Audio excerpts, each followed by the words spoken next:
The husband went on a road trip with his mistress, but froze when he saw who was driving. 6 months after disappearing, Amara Ellison, his black wife, sat behind the wheel of his luxury sedan, the engine already running. She had been watching them for minutes through the blur of rain and glass. Richard Hale leaned across the seat, his hand brushing Sloane Carter's cheek. Laughter filled the car, warm and careless. Amara saw his fingers trace the necklace he once gave her, now resting on another woman's skin. When the door opened, their laughter died. Richard's smile fell first. Sloane's lipstick-stained hand dropped from his wrist. Amara's voice was calm, steady. "Seat belts. It's going to be a long drive." Richard stammered, "Amara, what is this?" She met his eyes in the rearview mirror. "A reunion," she said. 6 hours. Just the three of us." Rain hammered the roof like applause for a cruel stage. Richard reached for the handle, but the locks clicked shut. On the empty Texas highway, the headlights stretched forward like a confession. Amara tightened her grip on the wheel. Her heart was steady, her voice even. "If you were in that car, whose side would you take?" The gate closed behind them. The sound echoed like a warning. Richard's throat tightened. "Amara, what are you doing here?" His voice cracked, unsure whether to sound guilty or angry. Sloane Carter tugged his sleeve, searching his face for answers. Her perfume filled the car, sharp and floral, mixing with the scent of rain. Amara didn't look at either of them. "Drive or don't," she said quietly. "The clock's ticking." Richard hesitated. The keys trembled in his hand. Then, a single metallic click. The car came alive. The wheels rolled over wet pavement, humming low. The night swallowed every sound except the rhythm of tires and breath. No one spoke. No one dared. The air between them was too tight to breathe. Richard's reflection flashed across the windshield. A man of wealth, suddenly small inside his own car. He gripped the steering wheel harder, jaw clenched. Beside him, Sloane's hands fidgeted with her bracelet. Behind them, Amara's eyes stayed open, fixed on the road. Her silence said what words could not. This wasn't a drive, it was a reckoning. And the clock kept ticking. Headlights carved through the rain. Inside, the rearview mirror trembled with motion, catching 3 faces that did not belong in the same frame. Richard's reflection looked older, his eyes red at the corners. Sloane's face hovered behind him, pale under the glow of passing lights. And Amara, her expression unreadable, watched them through the thin silver rectangle that separated her world from theirs. In the mirror, truth began to float upward like oil on water, slow, impossible to hide. Amara thought quietly, "In the dark, truth always finds a surface." Sloane glanced at the mirror and looked away quickly, as if it could accuse her. Richard's fingers drummed the steering wheel, slow, uneven. The windshield wipers swept back and forth, keeping time. Each motion erased a layer of denial. Amara's gaze met Richard's through the mirror for the briefest second. The connection burned, wordless, familiar, dangerous. The car kept moving forward, but everything inside it began to turn backward. The hum of the engine blurred into memory. For a moment, the rain became applause. Flash. Bright lights, silk gowns, a smile frozen on Amara's face. Black Cinderella marries Texas billionaire. That was the headline. The fairy tale that sold magazines and stock photos. People called them perfect. She called it survival.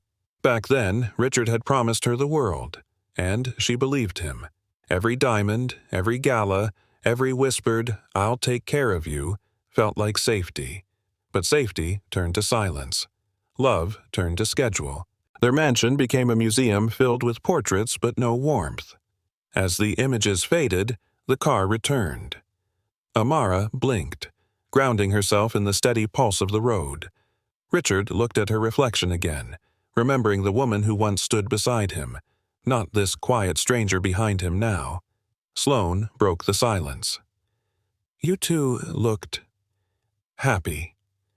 Amara's voice came soft, without heat. "Photos don't show the cold." And with that, the rain sounded louder. For 10 long minutes, no one spoke. only the steady click of the wipers and the low hiss of tires on wet asphalt. The silence had weight. It pressed on the glass, on their chests, on every unspoken thought that filled the car. Amara's voice finally cut through it, thin but sharp. 6 months, and you didn't even call my mother. Richard's hands froze on the wheel. The line between guilt and pride hardened his face. He opened his mouth, but no words came. There was nothing he could say that didn't sound small. Sloane shifted uncomfortably, realizing the luxury leather around her now felt like a trap. Amara leaned back, her eyes on the road ahead. The highway stretched endlessly, a black ribbon soaked in rain. She whispered more to herself than to him. You always said time heals. I just didn't know it would take silence to prove it. Outside, lightning flashed once. Inside, everything stayed still.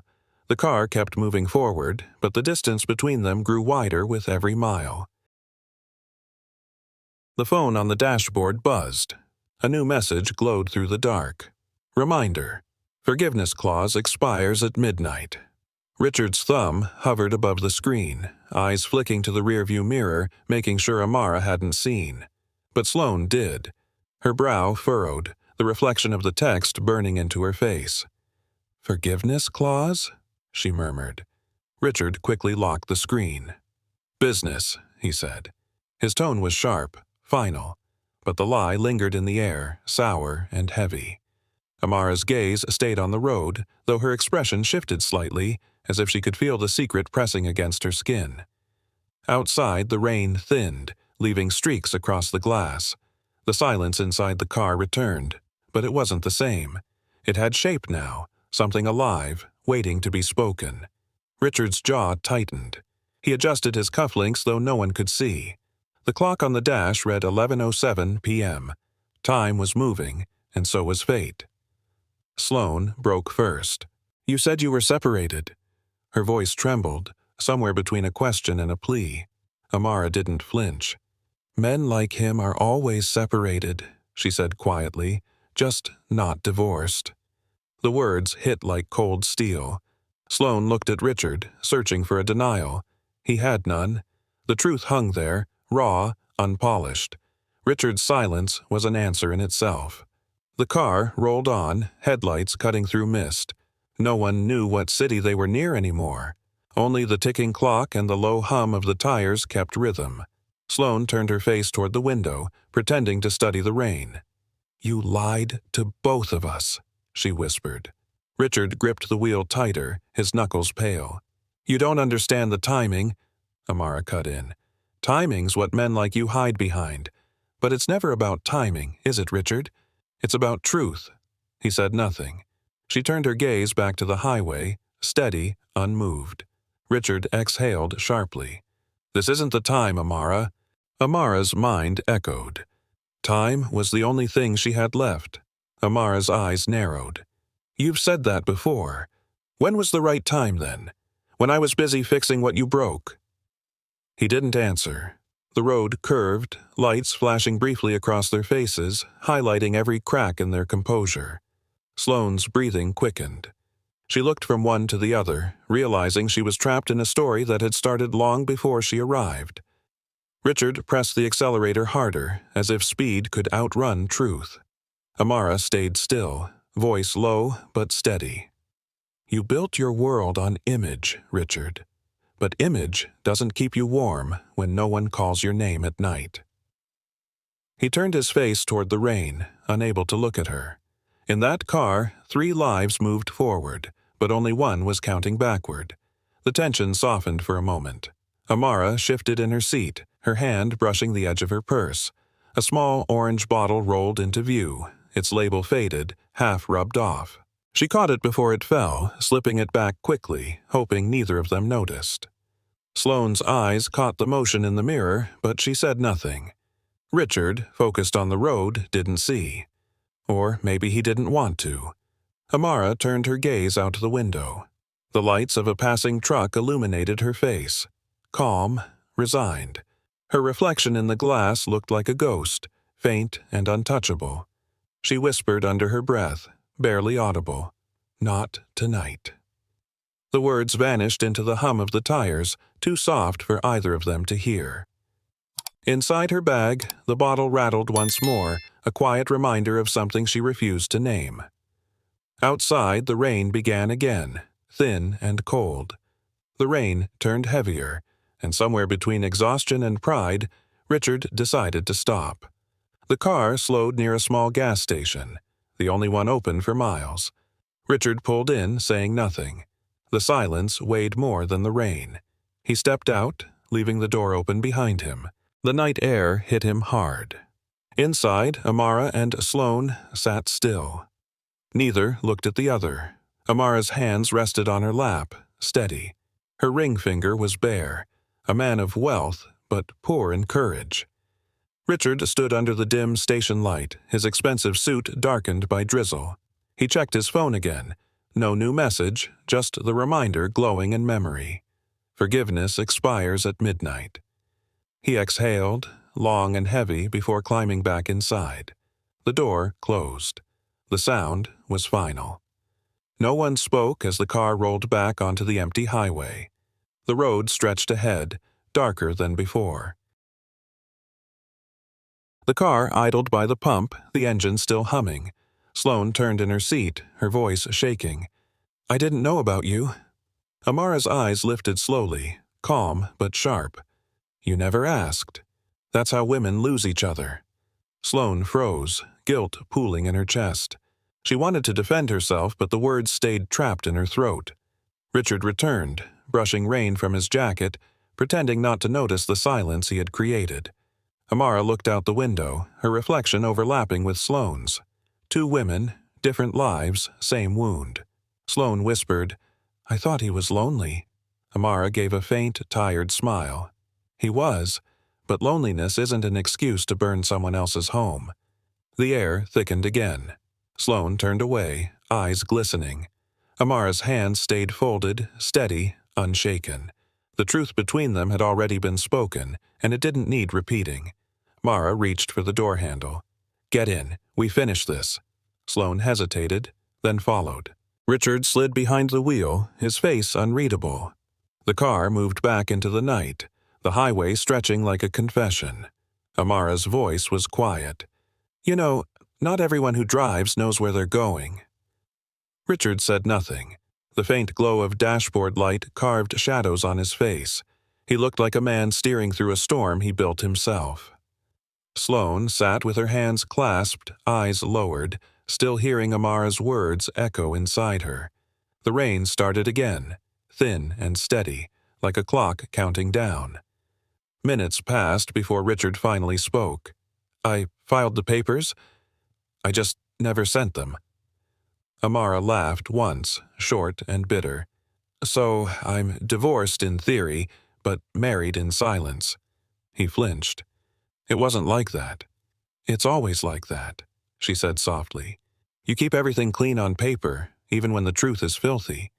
Sloane stared at him, realizing how much of her love had been built on half-truths. The road hummed beneath them, steady and cruel. Richard's eyes stayed on the lines ahead, but his voice faltered. "I was trying to protect what we had."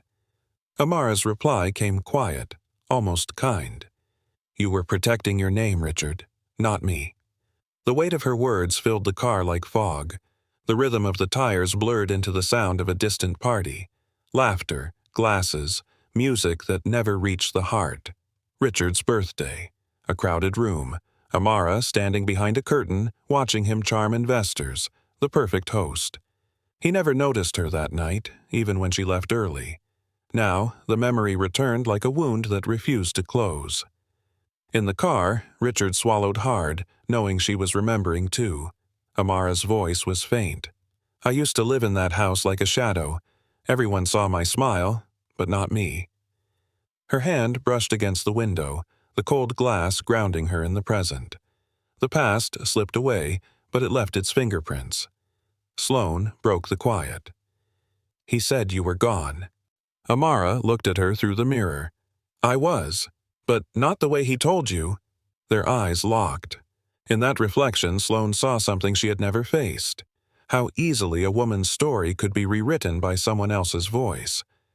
Richard gripped the wheel tighter. "Amara, that's enough." She ignored him. The truth always sounds like too much to the one who's been lying. Sloane blinked, tears threatening. "I didn't mean to hurt you." Amara's voice softened. "I know. That's why it hurts more."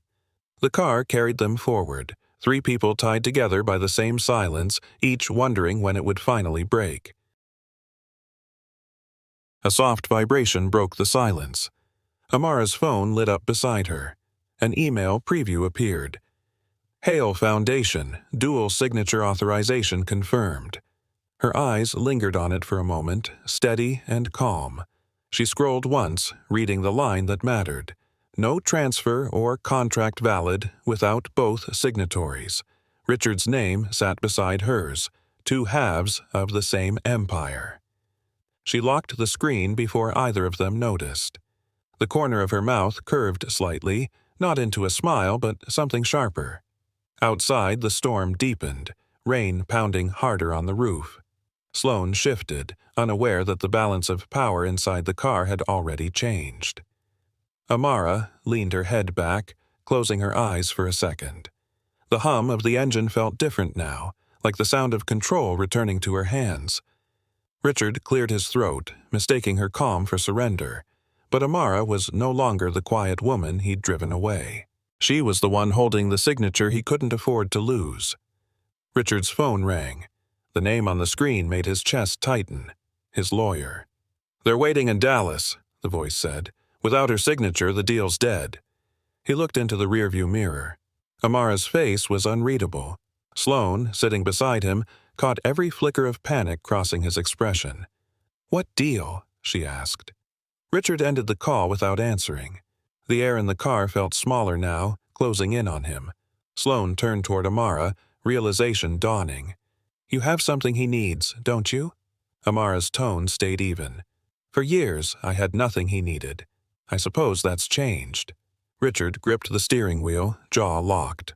"Don't make this harder than it has to be." Amara looked out at the rain. "Hard? You've never seen hard, Richard. Not until tonight." The sound of thunder filled the space he didn't know how to answer. The call ended, but its echo followed them into the storm. The rain became a curtain, thick and relentless. Richard slowed the car and pulled to the shoulder. For a moment, the world outside disappeared behind the storm.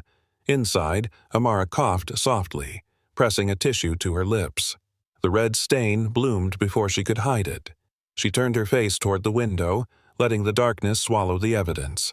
Sloane noticed first, her breath catching. Richard didn't. He was too busy staring ahead, seeing his empire unravel through the windshield.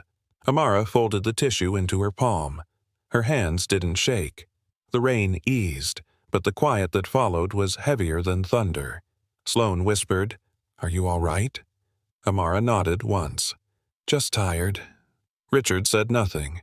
The word forgiveness buzzed inside his mind like static. He didn't know if it was meant for her or for himself. Amara broke the stillness. "You built empires, Richard. I built your peace." He kept his eyes on the road. "You walked away." "Because you made home a museum," she said, her voice low. "Everything polished, nothing alive." Her words sliced through the air, precise and quiet. Richard's grip on the wheel faltered. He wanted to argue, but her truth left no room for defense. "You think money replaces presence," she continued.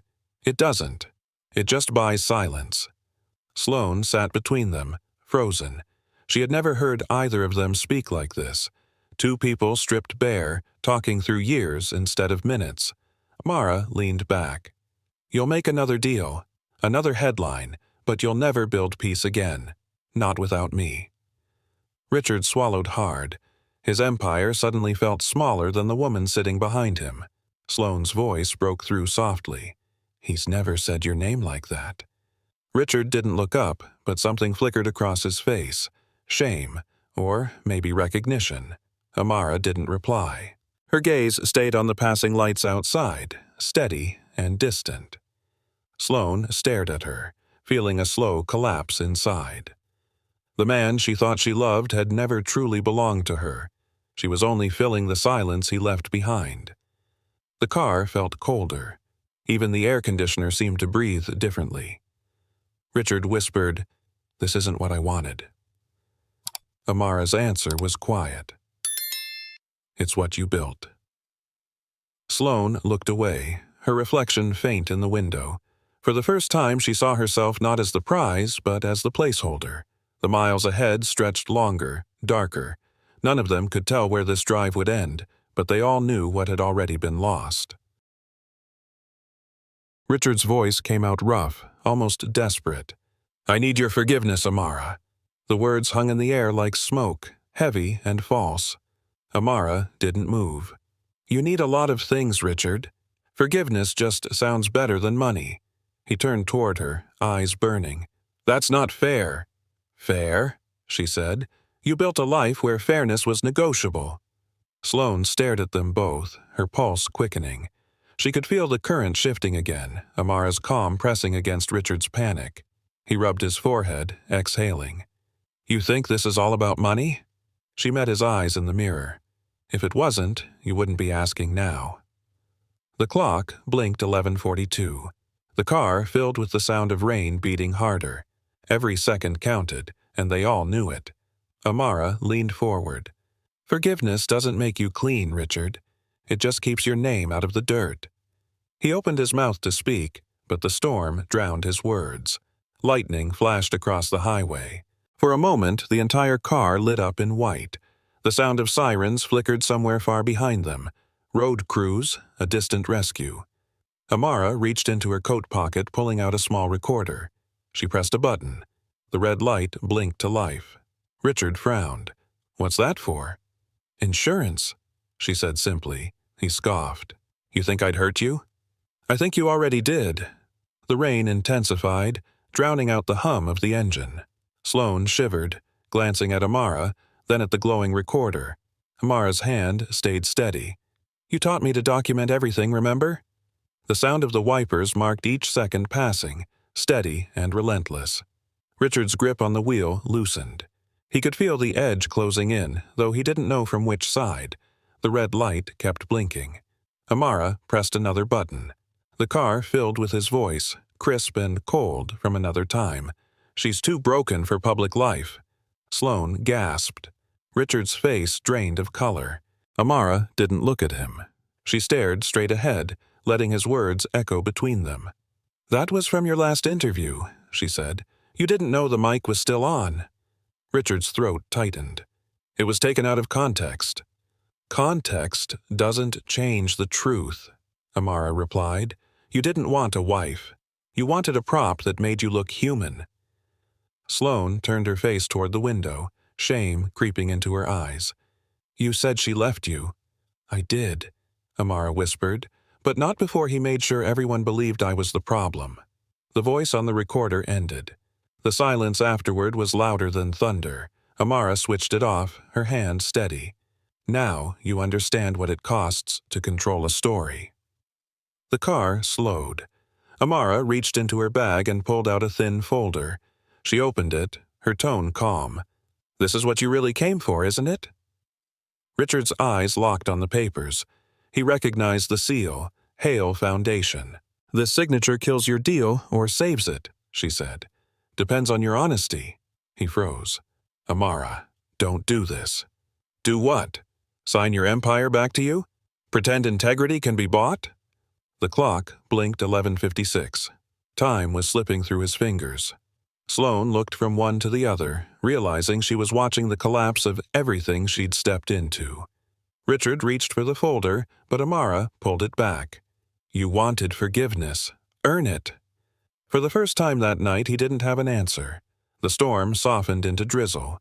The car moved slower now, the road stretching endlessly ahead. Amara's voice came low, steady. "Doctors said I have a year, maybe less." The words shattered something inside the car. Richard turned toward her, disbelief carving lines into his face. "No," he said. "You can't." "I can," she interrupted. "And I will. I've spent my life waiting for peace. I don't intend to die without it." Sloane covered her mouth, tears spilling before she could stop them.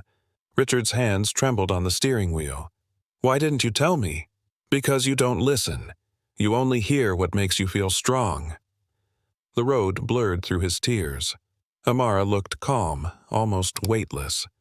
"You wanted my forgiveness," she said softly. "You'll get it, but not the way you wanted." He said her name once, quiet, broken, and then, for the first time all night, Amara smiled, not in anger, but in release.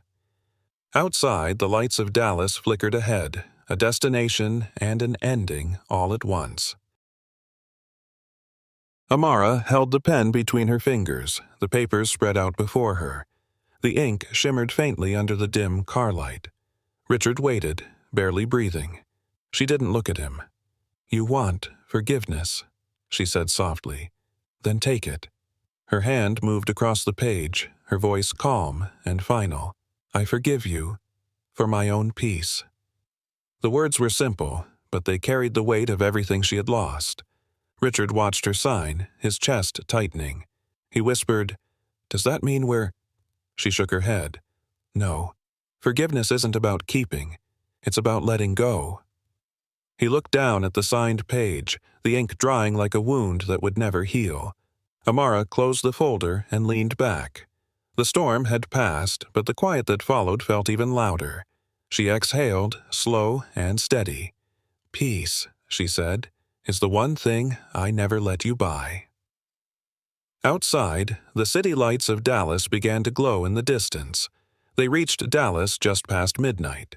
The air was heavy with humidity and flashbulbs. Reporters waited outside the hotel entrance, cameras already aimed. Richard straightened his tie. Amara stepped out beside him, calm, composed. Sloane lingered behind, invisible in the noise. Inside the grand lobby, Amara approached the table prepared for the signing ceremony. The representatives from the Hale Foundation stood ready, smiling nervously. Without hesitation, she signed the transfer papers. 90% of the fund redirected to a scholarship program for Black women across the country. Her voice carried through the room. This money was built on silence. Let it speak for someone else now. Applause rose, hesitant at first, then stronger. Richard tried to smile, but his hands trembled. Amara turned and walked away before the cameras could follow. The moment that should have crowned him instead became her freedom. Richard followed her out into the quiet of the parking lot. "Amara, don't go." She stopped, her back still to him. The night air felt colder than the rain. He took a step closer. "I can change. We can start again." She turned slowly, meeting his eyes. "You lost me the day you made me invisible." The words struck deeper than anger ever could. He tried to speak, but nothing came. The man who once ruled boardrooms now stood silent, undone by a single truth. Amara's gaze softened, not cruel, just final. "You built everything but love, Richard. That's why it all falls apart." She walked past him toward her car. He stayed there, motionless, watching the woman who had once been his reflection become something larger, someone he could never own again. The sound of her heels faded, leaving him alone with everything money couldn't buy. Amara opened the car door and settled into the driver's seat. The rain had stopped, leaving the world glistening and quiet. She started the engine, the low hum steady beneath her fingertips. In the rearview mirror, Dallas shimmered like a city made of glass. Richard's figure stood under the hotel lights, small and blurred by distance. His empire, his pride, his name, none of it mattered now. Amara looked at herself in the mirror instead. The reflection staring back was not the wife who waited for permission, nor the woman who apologized for existing. It was someone new, someone whole. She adjusted the mirror, drew a long breath, and released it slowly. Peace didn't roar, it exhaled. Her car rolled forward, tires whispering against the wet road. The sound was soft, almost like a promise. Behind her, the city shrank into light. Ahead, the highway opened wide, silver under the dawn. Sometimes, leaving is the most beautiful way to stay, because in walking away, you finally arrive at yourself. And, as the miles unfolded, Amara smiled, knowing she hadn't lost anything. She had only returned to where she belonged. And somewhere beyond the road, the first light of morning waited, patient and forgiving. The first rays of sunlight broke across the horizon, spilling warmth through the windshield. Amara drove east, her face touched by gold, her hands steady on the wheel. The storm had ended. The sky, pale blue and open, seemed to breathe again. She thought about everything she had walked away from: the money, the power, the false comfort of being someone's reflection. What she carried now was lighter, but far more precious: peace, earned honestly. The radio crackled faintly, playing a song she once loved. She smiled. Even silence had rhythm when it came from peace. For the first time, she didn't have anywhere to be. No calls to return, no roles to play, just the road and the sun, stretching endlessly forward. She whispered to herself, "You don't need $1 billion to be rich. You just need freedom to live." Her heart felt quiet, full in a way it hadn't been in years. Somewhere far behind, Richard's world would keep spinning, but hers had finally started moving again. If it were you, would you forgive to be free?